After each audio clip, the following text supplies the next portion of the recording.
Leônidas da Silva foi um jogador de futebol, um centroavante genial, um goleador por excelência. Começou aqui no São Cristóvão, seu time de coração, bairro onde nasceu, jogando aos 9 anos de idade nas categorias de base, porque o seu pai adotivo era dono do bar do clube. Aos 18 anos, campeão brasileiro.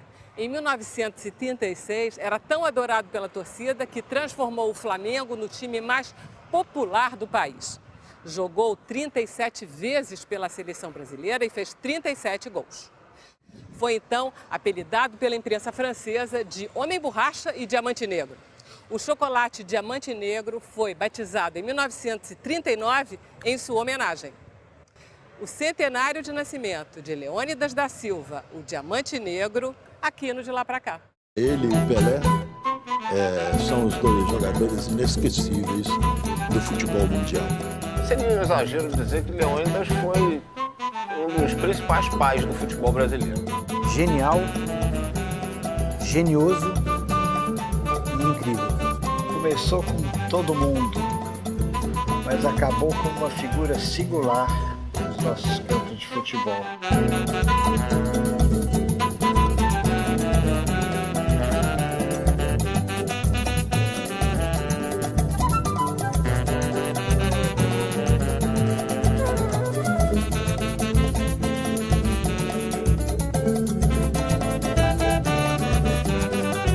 André Ribeiro é jornalista, é escritor, é autor da biografia de Leônidas da Silva, chamada Diamante Negro. Por que ele é considerado, André, o Leônidas, o pai do futebol brasileiro? Leônidas ele é da fase, como a gente diria, romântica do futebol brasileiro, né? Primeiro tivemos Arthur Friedenreich, nos primeiros 30 anos do futebol, do século passado. Leônidas preencheria a década de 30, 40 e até o comecinho da de 50. E depois o nosso rei do futebol, Pelé. Por isso que ele é essa trinca, né, de reis impera no futebol brasileiro até hoje, né? Leônidas da Silva nasceu em 6 de setembro de 1913, em São Cristóvão, o chamado Antigo Bairro Imperial, próximo ao centro do Rio de Janeiro. Era filho de uma cozinheira e de um marinheiro português. Nós estamos no estúdio do jornalismo da TV Brasil com o jornalista esportivo Teixeira Reiser, que foi colega de comentarista esportivo do Leônidas da Silva. Ele pode não ter visto o Leônidas jogar, mas percorreu o Brasil inteiro com Leônidas. O Leônidas realmente foi um extraordinário jogador? Olha, Vera, uma preliminar. Eu decorei não ter saudade. Mas quando se trata de Pelé, Garrincha, Zizinho, Domingos Aguia e particularmente do Leônidas da Silva, eu tenho que buscar reminiscências, recordações. Eles foram Nureyeves, não é? Eles jogavam com sapatilhas, né? Participavam de um balé, particularmente o Leônidas. Leônidas gostava de matar aulas para jogar peladas nos campos da várzea, sempre descalço e com bolas feitas de meia. Como levava jeito, acabou indo parar no São Cristóvão, mesmo clube que revelaria muitos anos depois Ronaldo Fenômeno. Marcos de Castro é jornalista, escritor, escreveu junto com João Máximo o livro Gigantes do Futebol Brasileiro e o texto sobre Leônidas é dele. Que tipo de atacante ele era? Ele era realmente um grande goleador. E articulador do time lá na frente ele era também, porque ele era um homem de grande habilidade. Tanto que ficou conhecido na Europa, na temporada de 38, como o Homem de Borracha. Foi o apelido que lhe deram. Foi quando começou a crescer a fama de Leônidas. Leônidas era um jogador ágil, rápido, ele era dinâmico, ele era uma mistura, né, de Neymar com Romário e Edmundo. O Leônidas chutava com os dois pés, cabeceava. Isso seria o convencional, mas muito mais do que isso. Ele chegou a fazer gol sem chuteira no pé. Um campo pesado, com a chuva que caiu, barro. Acabou a chuteira ficando na boca de jacaré. Descolou a sola da parte superior. Eu não podia ficar com aquilo. Então tirei e joguei fora a chuteira e comuniquei ao técnico para arranjar uma chuteira. Ia ser cobrada uma falta contra a Polônia e eu fiquei desuniformizado. Chovia, o juiz não se apercebeu. Nós não tínhamos meia branca na época. Na época se jogavam com meias pretas. Então, com a lama também, o juiz talvez não tenha observado. As chuteiras não eram também clarinhas, né? Chuteiras de cor escuro. E eu fiquei na jogada. A bola bateu na barreira, voltou para mim e eu aproveitei o lance e fiz o gol. Roberto Assaf é jornalista, é um especialista em história do Flamengo. Por isso, qual é a história do Leônidas?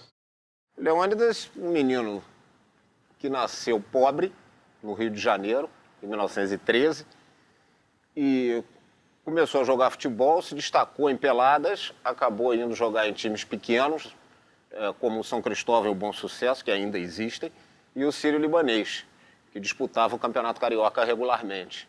O Leônidas tem uma história não diferente de quase a maioria dos grandes gênios do futebol mundial, né?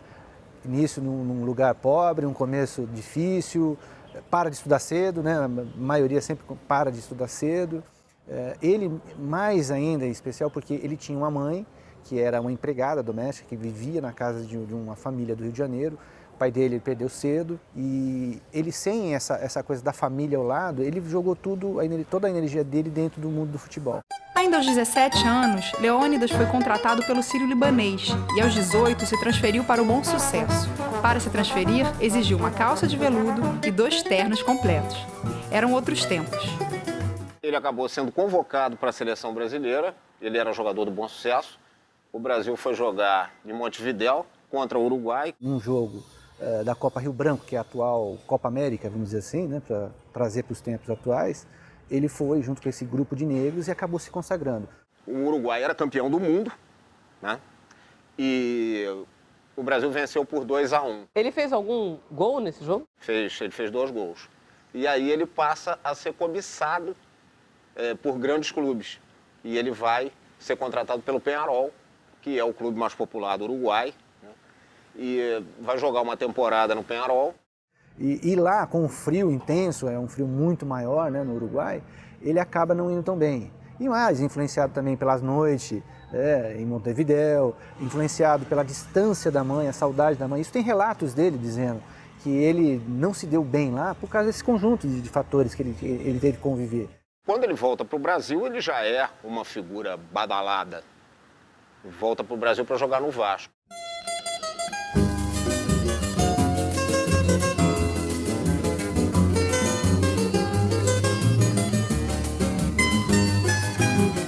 O Vasco saltava o preconceito na época. O Vasco foi o primeiro clube a colocar negros em sua equipe. Era um futebol de elite. O Vasco é que combateu isso e começou a botar negros nas equipes. O Fluminense tinha, esse é um caso famoso, você deve conhecer, um jogador, não me lembro o nome, mas que era mulato. E ele se enchia de pó de arroz para disfarçar a cor da pele, porque a torcida do Fluminense não admitia pretos nem mulatos, eram brancos puros. Então ele jogava com a cara cheia de pó de arroz para disfarçar a cor dele. Havia uma certa dificuldade para os negros jogarem. O Leônidas jogou no Vasco, foi tricampeão pelo Flamengo, ao lado do Zizinho. Na realidade, Leônidas, quando voltou para o Brasil em 1934 para jogar no Vasco, ainda não era uma figura, digamos assim, extremamente popular. Ele era um grande jogador de futebol, jogava no Vasco, que era um clube popular. Ele foi campeão em 34, campeão carioca pelo Vasco. É claro que já era uma figura conhecida, né?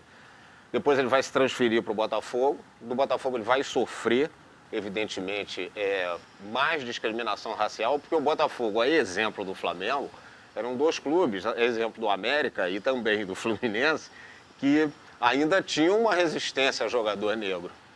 E ele vai se transferir para o Flamengo em 1936 e é a partir do momento em que ele se transfere para o Flamengo que ele vai se transformar numa celebridade, digamos assim. Porque não era só ele. O Flamengo fez uma coisa ousada. Bastos Padilha, presidente, contrata os 3 negros famosos do futebol brasileiro: Fausto, Domingos e Leônidas. É a partir desse momento, em 36, que o Flamengo se transforma num clube de massa. Porque até aquele momento o Flamengo não tinha esse apelo popular.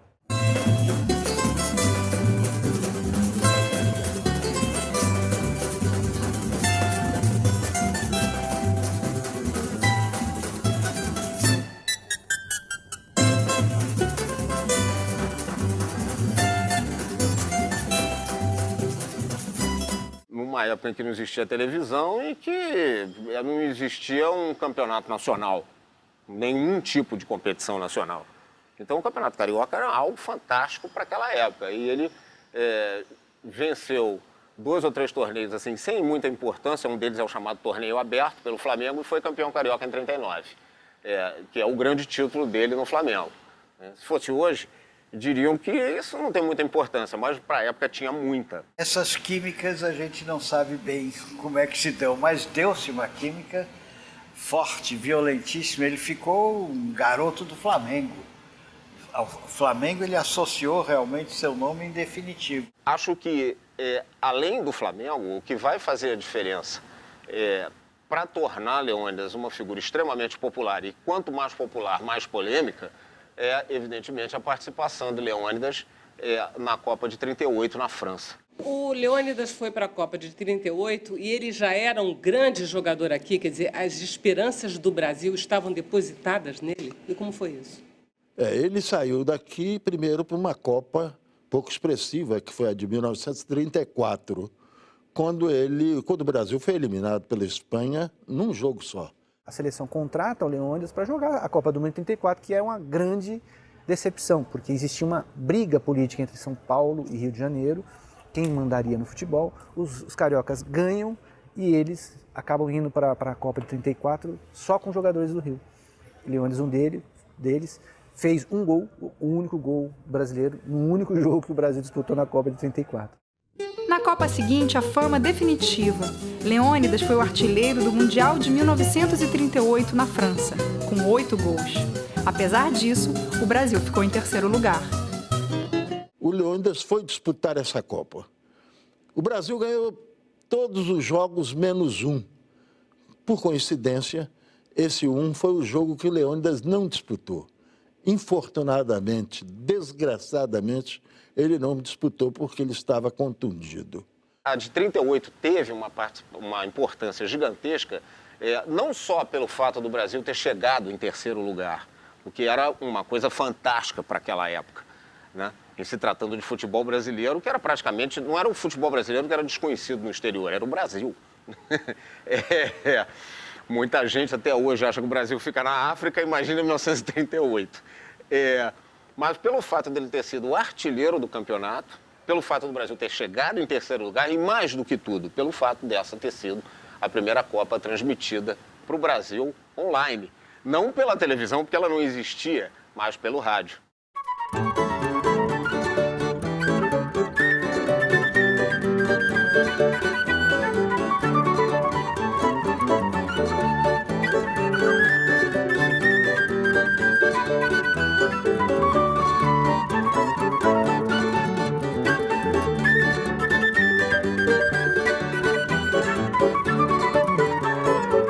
Em 1942, Leônidas da Silva tinha 29 anos e a fama de rebelde, indisciplinado, além de ser um jogador em decadência. Foi então vendido pelo Flamengo para o São Paulo por uma pequena fortuna.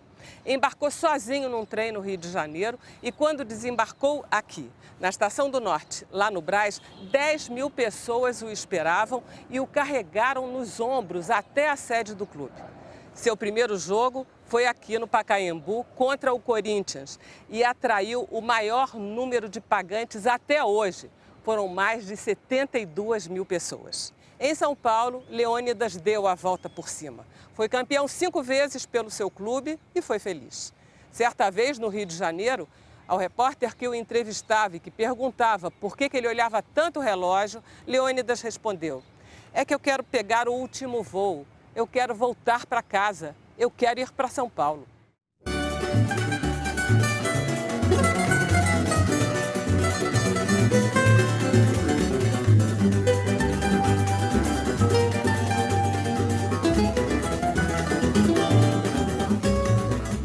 Ele fica no Flamengo até 42. Ele vai jogar no Flamengo até 42, quando, depois de uma briga com o presidente do clube, Gustavo de Carvalho, ele vai acabar saindo do Flamengo, sendo vendido para o São Paulo Futebol Clube.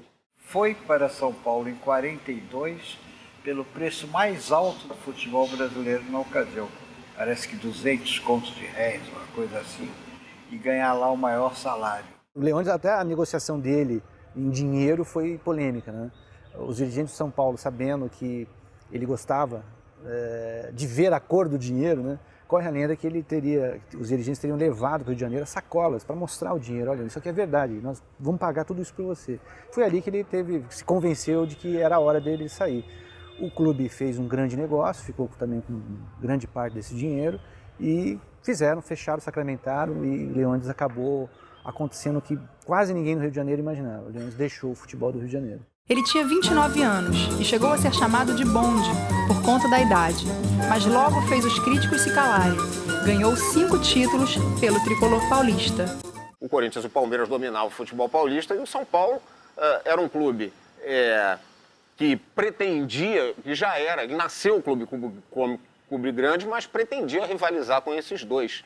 E quem vai levar o São Paulo a isso é, sem dúvida nenhuma, um grande time que o São Paulo armou nos anos 40, mas com Leônidas como a sua grande figura, como o seu grande referência.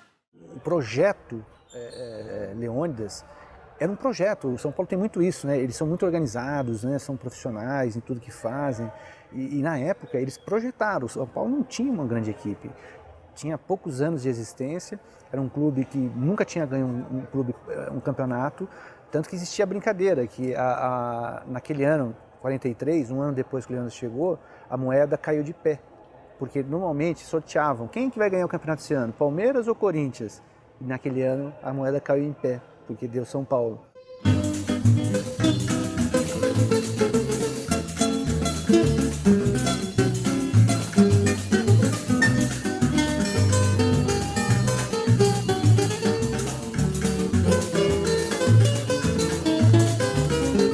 E essa história de que ele teria sido o inventor dessa jogada bicicleta?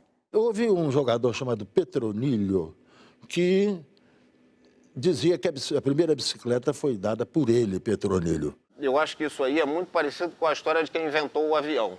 Acho que nós vamos passar a vida inteira discutindo com os americanos se foram os irmãos Wright ou se foi Alberto Santos Dumont. Acho que é mais ou menos a mesma coisa. Pelo que eu já li, pelo que eu já vi nos jornais da época, eu fico com Leônidas. Acho que foi ele. É uma jogada de raríssima habilidade, como poucos têm para fazer bem feito até hoje. Deitado no ar, as duas pernas, puxa a perna direita para trás e dá um chute. E era gol na certa quando ele fazia isso. Eu posso me considerar talvez o homem que difundiu, porque fazia com mais constância esses lances e talvez tivesse sido mais feliz. Mas não tem a veleidade de ser o criador, o autor do lance de bicicleta.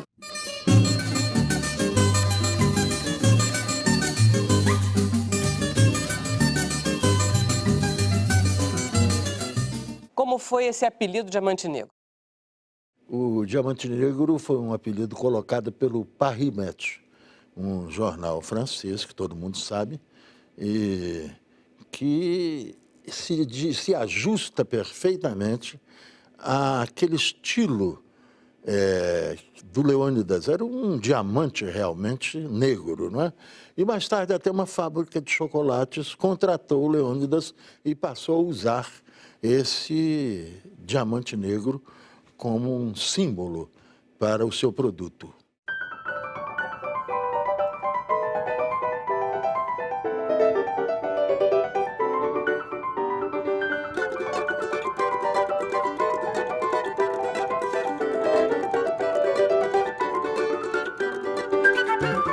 Qual é a novidade que existe um jogador de futebol fazer propaganda de algo, de algum produto nos dias de hoje? Nenhuma, mas na década de 30 isso não existia.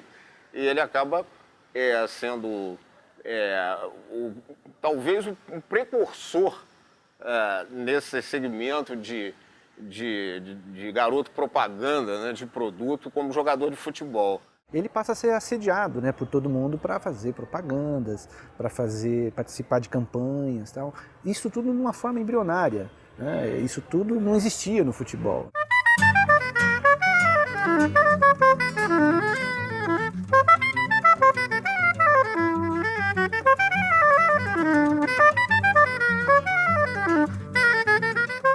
E a história do cigarro?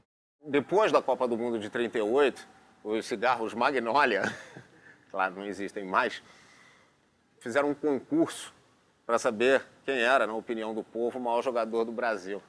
O maior jogador do futebol brasileiro, respeitando todos os outros estados, na época, era dividido entre Rio e São Paulo. E fizeram o concurso no Rio de Janeiro. Mas se você pegar estatisticamente, proporcionalmente a coisa, ele teve mais de 300 mil votos. O dobro de votos do segundo colocado, que foi o Oscarino, que era um jogador conhecido na época, também jogava na seleção brasileira. Quando pendurou as chuteiras, em 1951, Leônidas da Silva virou comentarista esportivo. E assim foi até a Copa de 1974, na Alemanha. Bom, o Leônidas deixa os gramados no início de 51, ele fica transitando na carreira de treinador de uma maneira fracassada aqui no São Paulo, né? Ele cismou de ser treinador e o Paulo Machado de Carvalho, que era meio que o tutor legal dele, disse, olha, para com isso, você vai queimar tua carreira. Ele, toda vez que ele tentou, se deu mal. Foi até assim, teve períodos, né? Até 53. Aí ele para, a televisão estava sendo implantada no Brasil, ele já era um comentarista da rádio pan-americana, Paulo Machado era dono de um império da comunicação, ele aceita ser comentarista esportivo. Um comentarista, como não poderia deixar de ser, polêmico, porque ele, em muitas ocasiões, vai fazer críticas pesadas a alguns jogadores, né, o que vai contrariar a classe de uma maneira geral, né? E aí ele passa a ser, novamente, um diamante negro, né, nas cabines. Pioneiro, primeiro ex-jogador a ser comentarista esportivo de sucesso. Foi durante a sua carreira de comentarista que Leônidas começou a apresentar os primeiros sintomas do mal de Alzheimer. Ele já começa a ter problemas de identificar jogadores, trocar nome, essas coisas. As pessoas perceberam que ele já não era... estava diferente. Terminou ajudado pelo São Paulo, num asilo modesto. Enfim, terminou a carreira como se fosse uma pessoa convencional, merecedora da piedade dos dirigentes esportivos do São Paulo. Leônidas morreu em 2004, numa clínica para idosos. Ele tinha 90 anos de idade. Você acha que ele era um craque extraordinário? Seria muito difícil para qualquer pessoa armar uma seleção brasileira de todos os tempos. São só 11 jogadores, é muito pouco para o que o futebol brasileiro produziu, mas ele teria, de alguma forma, que fazer parte do primeiro time. Leônidas é o mito do papel, né? Todo mundo leu, não viu jogar e acha o melhor do mundo. Ele foi que deu ao futebol brasileiro a frase feita que existe hoje de esporte das multidões. Porque tudo de singular que foi visto no futebol praticamente partiram daqueles pés de ouro. Pelo menos foi o que nos foi trazido pela história.